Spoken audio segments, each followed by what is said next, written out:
Meu nome é Ananda Falcone, eu sou neurologista especialista em distúrbio do movimento e agora eu quero falar para vocês um pouco dessa tecnologia que já chegou no Brasil.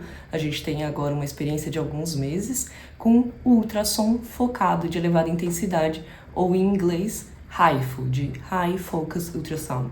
Esse ultrassom ele utiliza a potência de ondas acústicas que se transformam em onda térmica e focalizadamente elas fazem uma ablação, uma lesão, uma pequena lesão, numa região específica da via do tremor essencial. Atualmente, o nosso conhecimento é de que o tremor essencial e outras doenças do distúrbio do movimento, elas acontecem porque as vias que comunicam essas regiões, elas têm comunicação alterada.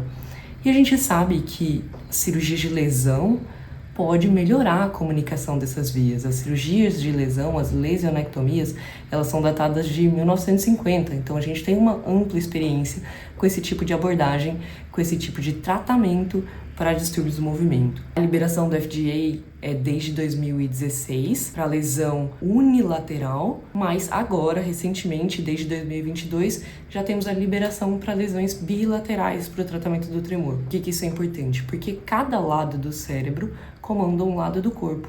Então, cada lado do cérebro está com a sua via alterada e causando sintomas do lado oposto, do lado contralateral ao corpo. Então, agora a gente sabe que é seguro e eficaz fazer lesão dos dois lados. Para a gente conseguir fazer essa lesão dos dois lados, a gente precisa respeitar um intervalo de 9 meses entre cada uma das lesões. Como que funciona o procedimento? O paciente que vai ter indicação de realizar esse procedimento é um paciente que tenha um tremor refratário, ou seja, que toma as medicações e ainda assim tem um tremor incômodo, um tremor que atrapalha as atividades de vida diária. Esse paciente, se for selecionado, ele precisa realizar alguns exames antes do procedimento, especialmente uma tomografia para a gente avaliar qual que é a espessura da calota craniana. Se o paciente tiver essa tomografia favorável, a gente pode dar continuidade ao procedimento. No dia do procedimento, o paciente vai chegar, a gente vai ter que raspar toda a cabeça do paciente para que não dissipe energia nesse meio do caminho. Então é obrigatório raspar toda a cabeça do paciente.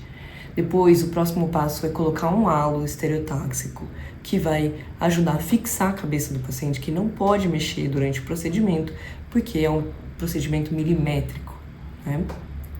Os próximos passos são checar se o aparelho está entregando o calor na região que a gente planejou, na região que a gente espera que ele entregue calor. Isso com o paciente já deitado na maca, já deitado com um halo fixo na ressonância, a gente faz essa insonação para ver se está tudo alinhado com o nosso planejamento. A próxima insonação, a próxima entrega de calor, ela é potente o suficiente para que a gente consiga ver qual que é o sintoma clínico da ablação naquela região. Ou seja, a gente entrega uma certa quantidade de calor e, nesse momento, o paciente vai reduzir o tremor dele ou vai apresentar efeitos colaterais da região onde a gente está entregando esse calor.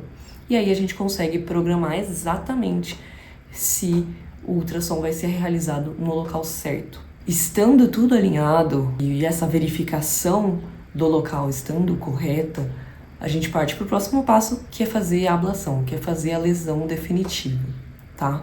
O procedimento pode ser um pouco incômodo pela colocação do halo, pela necessidade de ficar deitado na maca da ressonância e pouco incômodo pelas ondas de calor, mas não é doloroso em si, tá? Pode ser um pouco desconfortável, mas não é doloroso em si. E o paciente fica acordado o tempo todo para a gente avaliar se tem efeito colateral e se tem efeito de melhora dos sintomas. Quais são os efeitos colaterais que a gente espera que aconteça, que podem acontecer? São os efeitos colaterais das regiões da redondeza desse ultrassom.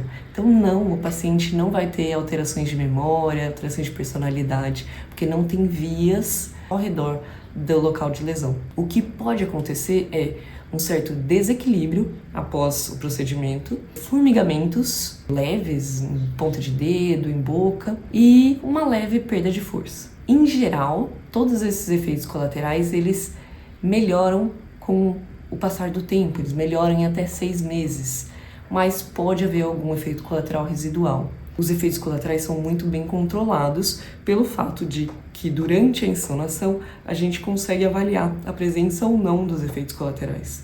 Então, é raro acontecer um efeito colateral indesejável e incapacitante nesse paciente.